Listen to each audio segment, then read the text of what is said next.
Okay, welcome along everyone. Welcome to Season 2, Series 2 of Dramatic Amateurs Podcast. And it's not just a podcast anymore, it's a vlogcast, I don't know what it is. Who knows? It's on video, it's on YouTube anyway. My name's Terry. And my name is Michael. It is a pleasure to be back with you, Terence. As always, mate, as always. We've come back for a second season and we're trying to go big. We're going up onto YouTube. And it's slightly different this season as well, isn't it? Yeah, it definitely is. This season, we are getting people from around the country who celebrate the wonderful world that is dramatic amateurs. Yes. And we're going to celebrate everything that their society does that is slightly different to yours, and also find out about what shows they do. Yeah. Brilliant. And we've lined up quite a few different ones, and we've got a guest called Mark with us today, who is from Workington Amateur Operatic Society, and they are doing Little Mermaid. So welcome to you, Mark. Hello there. Thanks very much. Hello, thanks for having me. Oh, you're more than welcome. It's great to see you. We've been wanting to have some sort of more guests on and do a little bit more with different societies since we were looking at what we're going to do for season 2. So yeah, it's really good. I'm really glad you're our first. So thank you very much for that. You're very welcome. Yeah. Yeah, very exciting. So are we ready to deep dive into it or what, Terry? Oh, absolutely. Can we? Can I ask you a quick question? You please do. What have you been up to this week? Oh no. Right, so it's been half term this week. I've been off work, and what do you think the weather's been like on my only time off? British, 40 degrees, 30 degrees. It's when you think at the time, no, we won't go away. We'll save money. We'll, he's only little yet. Let's not go away. And now you're like, what were we thinking? So what I've been up to is rainy walks is what I've been up to. Nice. Yeah. Like you set off thinking it's not that bad, and then you're leaning in. As you're going along, you're like, come on, we can do this. We can get round. Absolutely. I thought this coat was waterproof. Yeah. So and in the world of amateurs, it's been quite a nice week actually, because as you constantly joke about me sort of taking time out, I have felt a bit sort of distance from it all, apart from what we're doing and chatting to people about it. And then this last couple of weeks, I've been approached by a couple of different societies about getting back involved and seeing what's happening next. So that's quite exciting. I'm not sure how I'm going to juggle it and make it all work, but yeah, it's quite exciting. What have you been up to? What, do they need help with taking the tickets when people come? Sweeping the stage. Is it? Yeah. Brown jacket, brush, ladders. Yeah. Yeah. You've got all those things, haven't you? I've got them all in the garage. Not how good I could be at it, but have you got the gear? Yeah. That's such an amateur's thing.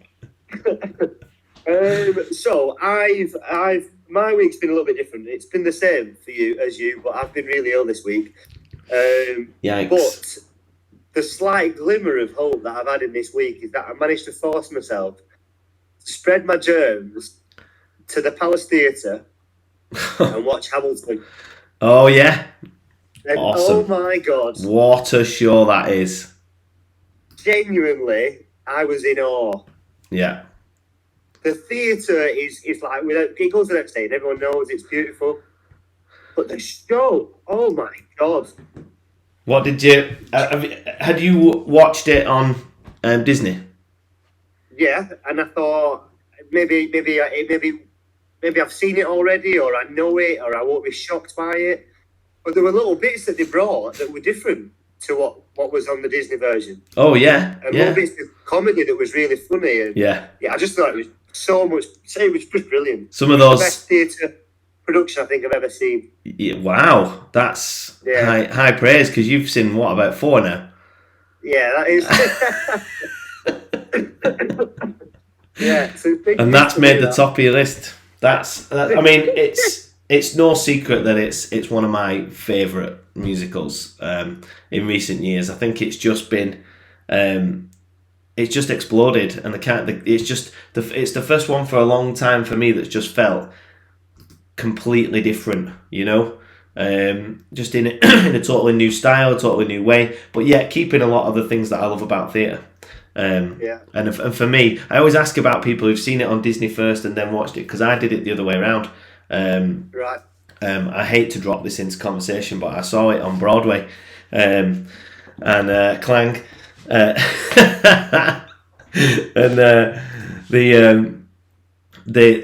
the ensemble is just such a huge part of it, and what the chorus do and the moves and how they do the scene changes and the revolve and all that kind of stuff I've banged on about before.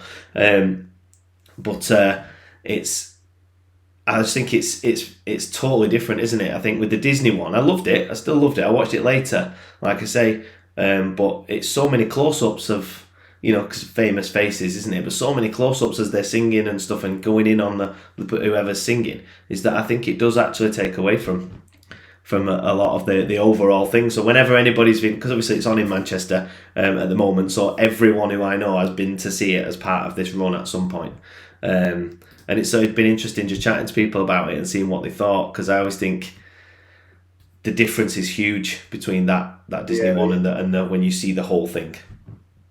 I was quite interested to go and ask people though, because the spectrum of people that were there watching it was massive. Like there were young people there, my age, so like now getting towards being older people, but then there was genuinely old people that were there. And like hip hop, rap isn't necessarily what you would consider them to want to go and watch. Yeah. So I'd love to know what their opinion of it was, because I'm sure that some of them will have been brought along. But I quite like the idea of grannies going home rapping. Yeah, absolutely. Yeah, just singing along and just rapping along to those bits. Yeah, just rapping. Yeah, fantastic. But yeah, quality. It was really, really good. So I highly recommend anyone to watch it if you don't already know it.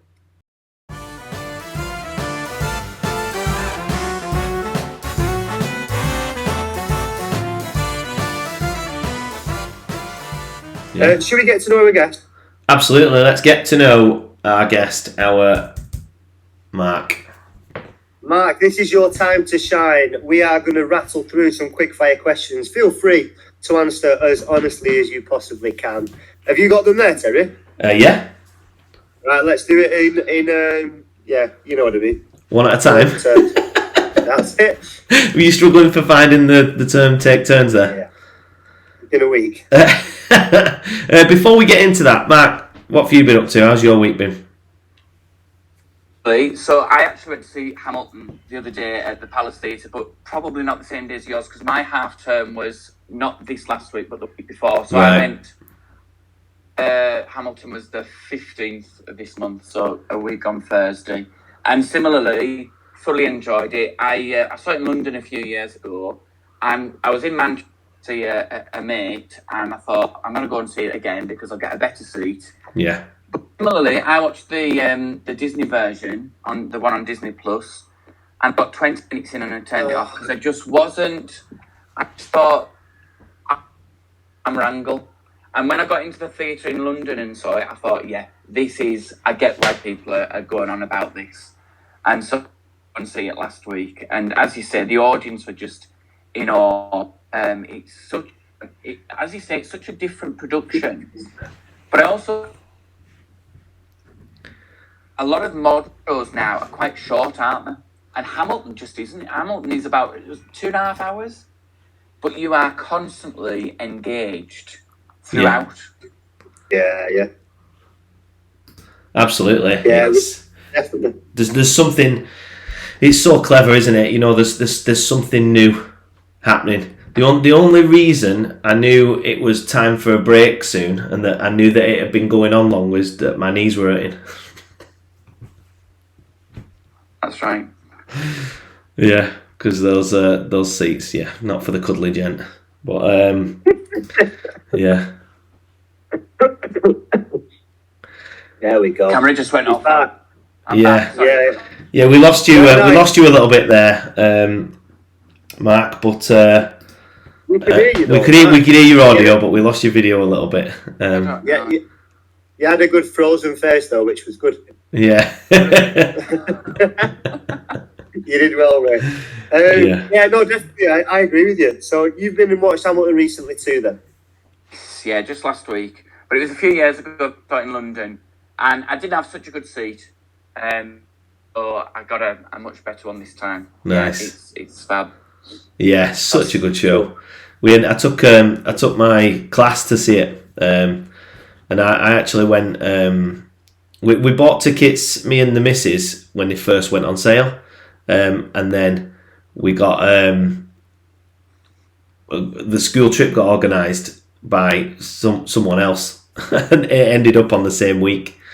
So Wow. I saw it twice the same week, which again was interesting in the sense that even like Mikey was saying about it being a bit different from the Disney version and like different humorous parts and different people putting their own spin on things and their own little bits in. There was even differences between those two times that I saw it with the same cast, and I think that's always one of the delights of theatre, isn't it?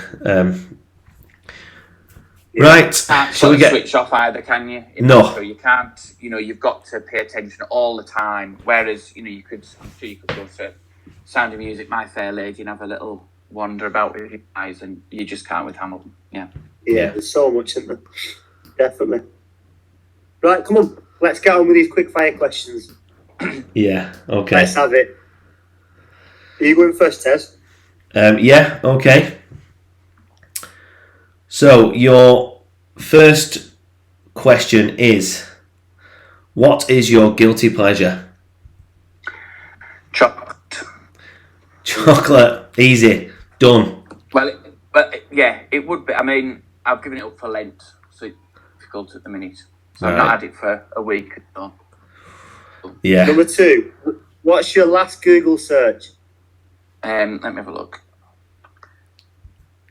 Search was Carolina Hearn documentary, because I talked to one of my mates about it. It's on iPlayer. It's really good.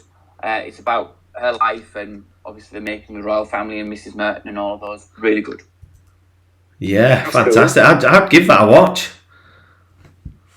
Yeah, highly recommend.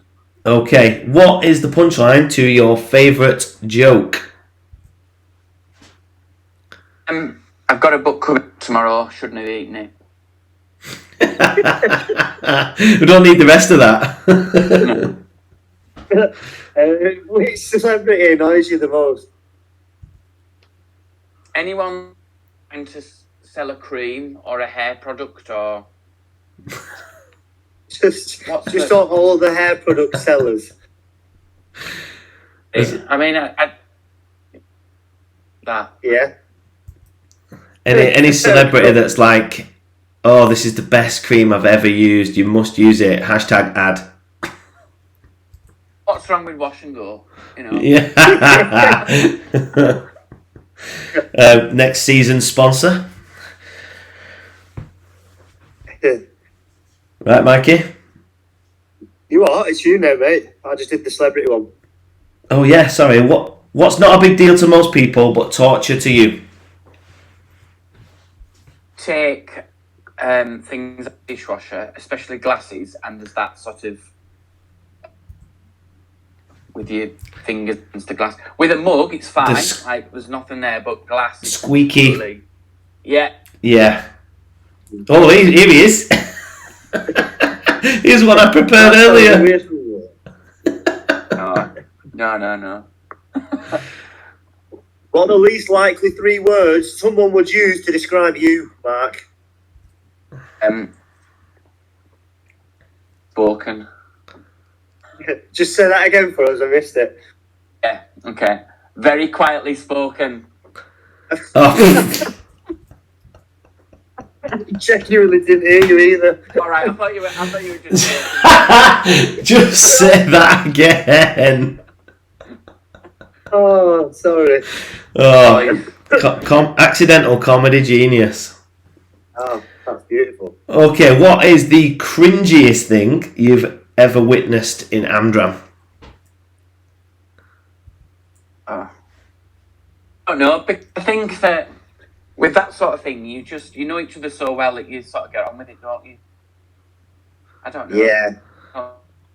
Nothing. Move on. Mikey had loads of answers for that. What? Mikey had loads of answers for that. Tell you what else, and this. And actually, do you remember that time when? Yeah. Anyway, last question for you, Mike, is what's the worst thing to go wrong on stage?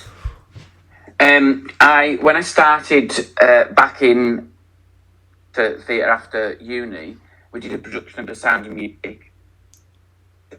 We did 8 shows that week. I don't know why. We did like a sing along on the Sunday, and it went right through to the Saturday. Did a Saturday matinee and a Saturday night, and do a day's supply at a school Tuesday. And my friend had done a day's supply there the day before. This should have been a big sort of alert sign for me because she lost her voice. I went in, there must have been some sort of bug.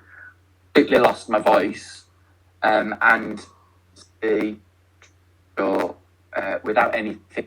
And I was playing Rolf, you know, the 16 going on 17 character. The rest of the show, so it was the sound of silence for the rest of the week for me. It was horrendous, and I really liked that show. Oh, Mark, that's the worst. I couldn't do anything about it. Yeah, the voice going. 2 spoonfuls of honey before I was going on, and it just didn't make any difference. No, there's no worse. So this week, I've genuinely been bedbound for the entirety of the week and missed rehearsals. But like someone said to, well, if it was show week, what would happen? Like I'm Igor in Young Frankenstein. So like, what happens? I basically couldn't get out of bed. I was so ill. Who does that, or what? Do I do it? What happens?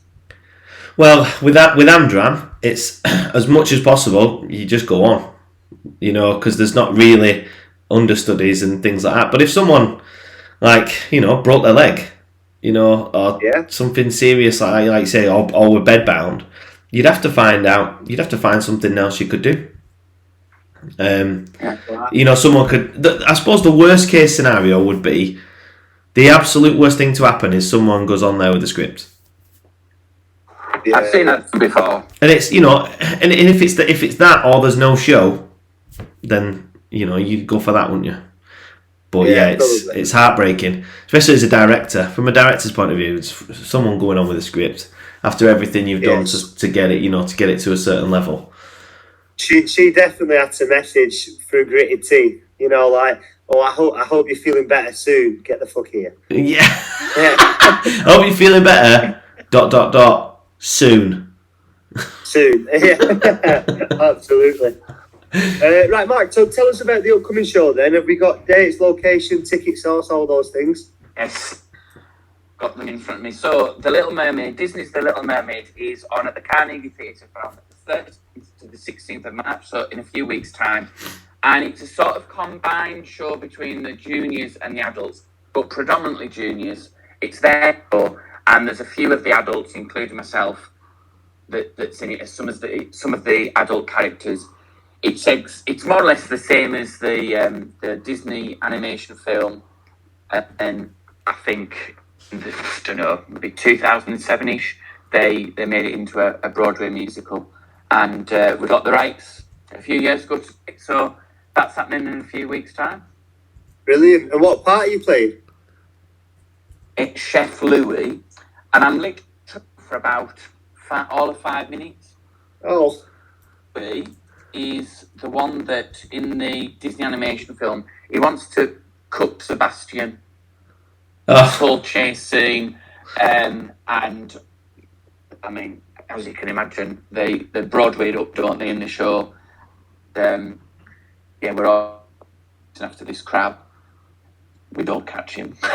But yeah, I get that song Le Poisson that's in the film, but I don't think it's in the. I've not seen the new one. There's a live action Little Mermaid, isn't there? I've not seen that, but I think it's cut from that. Yeah. Soundtrack, and the song isn't on. I was looking up some random facts about Little Mermaid, and some of them absolutely blew my mind. So Sebastian, when they originally wrote for Sebastian, was meant to be uptight and British. How different would that have been? Instead of like a Jamaican guy. Number. Yeah. And then also, Part of Your World, the big number, was almost cut because the first audience they showed it to didn't like it. Wow. How mad's that? Yeah. Yeah, minds are being blown right now, people. I'll give you more if you like these. Ursula's physical appearance and mannerisms were mostly inspired by a popular drag queen named Divine, whatever she's called. She actually died before the show was created, before the character was created. Ah. I don't know. Paul O'Grady once interviewed Alan Menken, who was he wrote the music for it, and they talked about that, and it's sort of almost the word that sort of burlesque was. It's supposed to be really intimidating. I mean, she is intimidating, Ursula. Yeah, and played very definitely in our production. So, what kind of what rehearsals been like? How have they been for you? As I say, I'm on for about all of 5 minutes. So they've come at 7 o'clock, and they've opted at 4. No, come at whatever time, and just a little bit later than everybody else. And I'm in Act 2, and then and then that's that. But no, I've watched the other parts of the rehearsal, and it is excellent. I mean, all those big numbers, Under the Sea, Poor Unfortunate Souls, and Part of Your World, all feature, and it's really nice to see those numbers come to life over the last couple of weeks, and they're excited about doing it and really passionate. And there's some also really good numbers that they've added as extra for the Broadway show. Yeah. And they're good. And you can tell that the Alan Menken songs. Yeah. Yeah, that's quality. Have you found it difficult learning to hold your breath for so long underwater? And the amount of oxygen that we've had to go through over the last couple of weeks is, I mean, almost weeks to get oxygen tanks down to rehearsals. It's getting the submarine to work, isn't it? That's the problem. Exactly, yeah. Yeah, it's quality. Oh, that's funny. How is it working with young people? Because I've never actually had to do it. Every show that I've been involved in has been an adult production. So what differences are there with children? Particular show, it's brill because you just do it once. But when I've done was like when we did The Sound of Music, if you remember, and I lost my voice.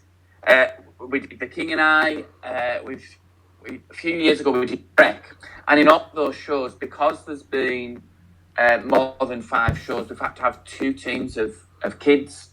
So you imagine that scene in King and I, you know, where they tell the story of I don't know, is it Little Uncle something? Do you know what I mean? That bit. I think so. Yeah, it's ringing a bell. That really long scene, all the kids that are in it, and then they say, right, that, and then you do it all again. So with the bigger shows like that, when you've got a longer run, you've got to obviously rehearse everything twice. With this, it's just we do it once, and so it's yeah. Cool. So, how are tickets? How's it going? Going well. They've picked up a little bit now. It's really difficult to sell tickets for theatre in January, I think, especially when people have been to pantos and they've been to shows over Christmas. But it's definitely picking up now, and I think we're finding that with ticket sales for our shows, 2 weeks before, that's when things really agreed. Start to get better, because people don't necessarily plan as far in advance as they used to. Yeah, agreed. Yeah, they don't. And I think you're onto a winner with Disney, aren't you? I think you're always going to sell a few when it's such a well-known show. And I've not really heard of many societies performing it, to be fair. No, I think this is, well, I don't know if it's the first in Cumbria, but certainly we've not had any there's a production of Moana in Whiteton last year, and we've done quite a few Disneys locally, but this year really including our friends at Wadham's, which is the other amateur society. They've doing Beauty and the Beast in April, I think, and then our society are doing Hunchback of Notre Dame, Disney's version. So it's a very Disney year for us. In Workington this year. Right, fantastic. Yeah. Go on. Go on, Terry. All right. Okay. What are some of the challenges then with Little Mermaid that you might not have in a traditional musical, for example? I know that there is a bubble machine. There's a bubble, or there might be several bubble machines. Now, as we discovered on Wednesday, when bubbles go up into the air and then they descend to the ground, it causes, a bit of a sticky surface, which bit moist. You can slip on, and that's what happened to a few of them the other day. So they will have to work on bubbles. Right. Yeah, I've had this with Bugsy Malone.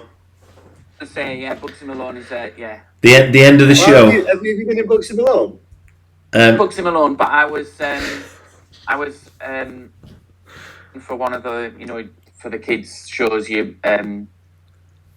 matron, and it was Bugsy Malone. It got to the end and I stood at the side of the stage and they were just all collapsing in heaps. Yeah, they're just slipping, falling over everything. I mean, that it is part of the fun with that final scene. But there's a worry if you're the guy organising it, because I've been it was one of my first shows that I ever did as a kid actually, and then I've directed it as a youth production for my local society, and I've also done it at school. And same sort of issues. You pretty much spraying shaving foam or something similar all over the stage and all around everywhere. And so they start slipping on it, and you're thinking, oh, here we go. Have we done the risk assessment? Is it all sorted? But it's loads of fun when you got stuff like that getting involved. And we're just actually interested. Whose job is it to clean all that? Sorry? Whose job is it to clean all that? That's an horrible job, that. Who's got 2 thumbs and has to clean up at the end of every show? This guy. Hey, what's happening here? I think it must do that if you put your thumbs up. That's amazing. No way! Come on. Yes, come on. That's not a thing. It's just you. I don't know. Oh, that's annoying. Stick them up over your shoulders. Hiya. Are you pressing something? No, I wasn't. I kind of wish it was now, but no, I don't know why it did it. That's a thing. Yeah. Anyway, it was me who had to do it. But it's similar actually. In terms of difficult things or bad things that have happened. We just did Matilda Junior at my school, and another classic one. We had bubble guns on order for that, and they arrived on the Monday after we'd finished the show. Oh, nice. Yeah, so we just kept getting fobbed off, by suppliers on Amazon or wherever it was, and then the box arrived on the Monday after we'd finished. What did you do then? Did you buy some in meantime? For anyone who's just listening to this pod, you can put your thumbs up and it makes it look like you're stood in front of a fireworks display, and Terry keeps doing it now. I can't stop it now. What did you do? Did you buy some others, or? No, we figured another way to do it. It was a lot of projections. There was kids on scooters. There was the more desks on wheels and stuff like that. So there was already a lot going on, to be fair. Yeah. But it was fine in the end. So the Disney classic Little Mermaid is going to be coming on the 13th to the 16th. Is that right, Mark? Where can people buy tickets? If we want to get tickets from you, where can we go and look for tickets? Book tickets on the Carnegie Theatre and Arts Centre website, or go into the theatre itself. There's a cafe there, so you can get yourself a sandwich at the same time and book your tickets. Nice. What's your go-to sandwich, Terry? What are you going to buy when you go and buy these tickets? Go-to sandwich. It kind of depends on the time of day. You know, I can't resist a breakfast one if it's early. If it's early, I'm going bacon or sausage. If it's lunchtime and there's some sort of chicken and bacon related offer, that's me. Yeah. Right, nice. Okay. So we're going to go there. We're going to get tickets, and I'm not going to ask you how much they are because that's one of our questions in a second.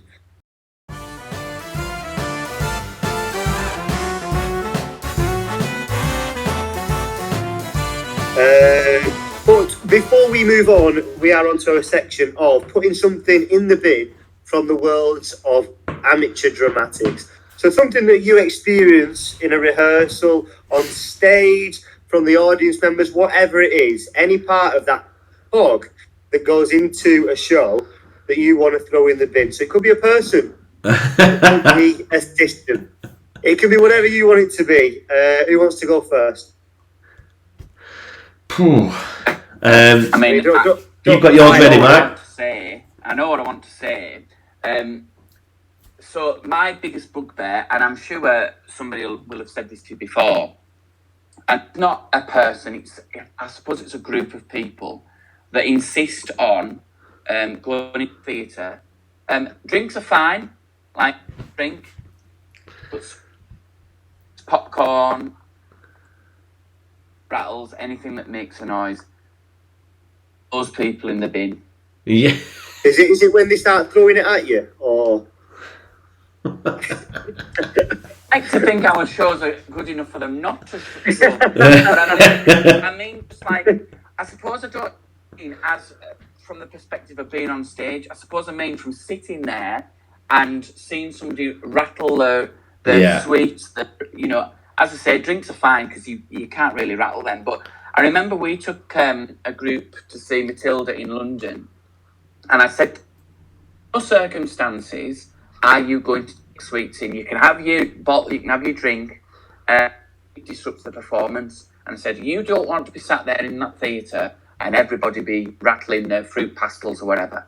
And so when we got to the show, so these children were year 5s and 6s, and a group next to us, this is in the Cambridge Theatre in London, there's a group the opposite side of the aisle to us who all had sweets. And the looks that our children gave them were a picture. Knew that was wrong, and that they'd be doing that, and that our theatre etiquette was much better. Nice. I don't care if you've learned. If the only thing you've learned is not to eat rustly sweets in the theatre, I've done my job.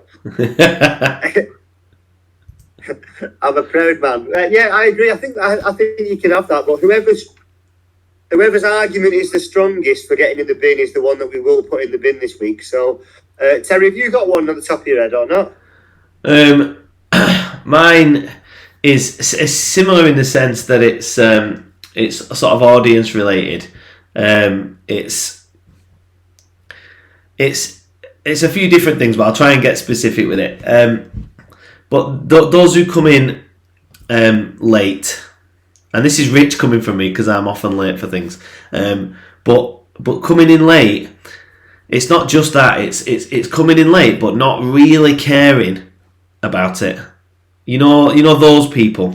They're sort of like, I'm late, but I'm still going to be loud and obnoxious about it, and just like not try and hide it. I would never dream of waiting till an appropriate moment, for example. And I don't really care about anybody else who's bothered by me being late. I don't care that you 15 people have got to stand up so I can get in. I don't care that I'm making a lot of noise. I've still got my phone out and that's lit up. Like just that general sort of, that can get in the bin for me. Like I'm not expecting everybody to be, theatre, 100% theatre goers and, dedicated, and go bananas about etiquette, because I do on the opposite side of this. I'm probably coming off as a bit of a toff about it, but the other side of it, I think theatre's for everybody. But by the same token, I don't think that has to mean that we have low standards of expectations. I think you act a certain way in a certain situation. It's normal that there shouldn't be any lowering of standards so that theatre can be accessible to everyone. I think people can shut up and they can listen and and they can turn up on time. But yeah, even if I understand you're late, there's been traffic, whatever. But I think you can at least be bothered. I think that's my issue. It's when people aren't bothered. Do you do the standard thing as well, though, is not say anything and just stand up and move out of the way? Just like. Yeah. You think all these horrible things in your head, but you want. Yeah. You know what? And then to the missus, like I should say something. I should say. I'm gonna tell them. Can't believe we've let him in at this time. Can you do? And then she's like, "No, you're not." Then she would tell him. So.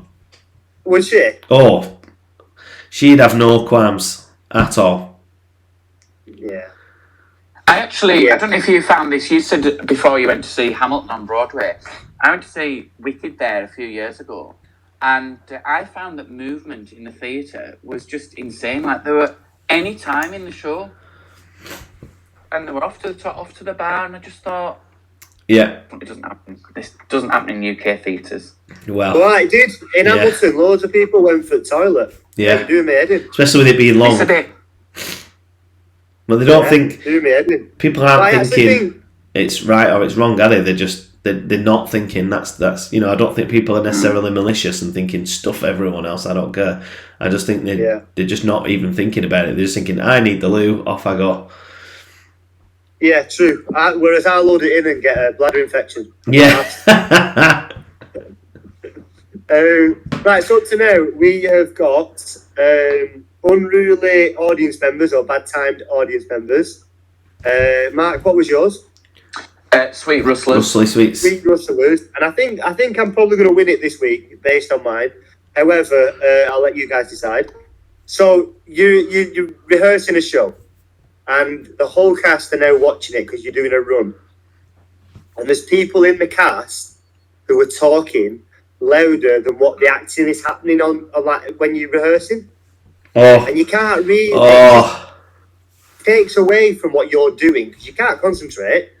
And the person who's watching it, the director and the MD and the choreographer, can't quite watch it because their noise and they're having to shush people behind them. Oh, God. So it's those inconsiderate people that I'm putting in the bin. Oh, that can go in the bin for me. That's more annoying than anything else. And from being in the cast and from directing, from both those perspectives, I can't deal with it, me. Yeah, I agree. It stresses me right out, that it does. Yeah. I just think it's unnecessary. Sometimes you can find yourself caught in a conversation and not quite realise that you probably heard. Yeah. But as soon as you realise, then you stop. But there's some people who are, it's dead obvious. But again, it's the level. It's the level again. It's that unawareness of the fact that you are talking at full volume there, and this is going on. You're like, what were you thinking? What made you think that was okay? This is what I struggle with then. And then teacher voice comes out then, and then someone's walking out. Yeah, absolutely. Someone's like, I'm not at school, mate. We can conclusively say that I win there, yeah? What are you saying, Mark? You win. Yeah, I'm quite happy with that. Yeah. Absolutely. All right, well, thanks for bringing your things to get in the bin. Unfortunately, you must try harder. So, Mark, I've got some good news and some bad news for you. You're going to take part in the 60-second Dramatic Amateurs quiz with your chance to win the prestigious Dramatic Amateurs Trophy. Now, the winner of this series, whoever gets the most points in 60 seconds, will go home with this trophy. As you are the first one to take on the 60-second challenge, we're going to find out how well you know your society and your show. In 60 seconds, for every correct answer, you get a point. And whatever score you get at the end, you will be added to our leaderboard. Terry, is there anything that I've missed there that he needs to know? No. So there's going to be 60 seconds. Now, if there's any discrepancy with the questions that are answered, that's okay. But our final answer is correct, even if it is incorrect. That's fine. It's good to know. Terry, have you got the timer for us? Yeah. Right, Mike, I'm going to read out the questions and you're going to just answer them as fast as you possibly can. Some of them are going to be multiple choice, others you're just going to straight in with an answer. All right, pal? Best of luck. All right, Terry, are you ready? Yeah. Your time starts now. What year was your society founded? 1933 or 1906? Did he say it, Terry? What were it? 1906. Yeah, correct. Well done. What was the last show that your society did? Again? Say it again. Phantom of the Opera. Yeah, well done. Do you know what the first show that they ever did was called? Patience. Yeah, well done. Who is the current chairperson on the committee? Yeah, Liz Turnbull. Well done. How much are subs? My goodness, about £45, is it? 45 quid. What dates did the show go on? So what are the dates that the show's on from until? So the 15th, 16th. Yeah, and the next one is how much are tickets? Time is up there. I've started, so I will finish. I'll let you answer that question. What are the price of tickets? At £15. £15. Marky Mark, welcome to the Dramatic Amateur 60-second quiz. And your grand total was 2, 4, 5, 7 points, Mark. Let's Woo! All right. Mark, it's been an absolute pleasure having you on our first episode of the new series. We wish you all all the best of success with Little Mermaid. I hope it's a roaring success. And people now know where to go and watch you. If you want to catch us, our socials on Instagram are Dramatic Amateurs Podcast. And Terry, our email is? Dramatic Amateurs Podcast at gmail.com. Yeah, it's been an absolute pleasure. Mark, from now, it's goodbye from me. It's goodbye from me. Well, all right, thank you very much, Mark. It's been a pleasure. Thank you. As always, you are a palm tree blowing in the April wind. Good night. He always does that, Mark. Don't worry. All right. Cheers, everyone. Thank you. Ta-ra for now.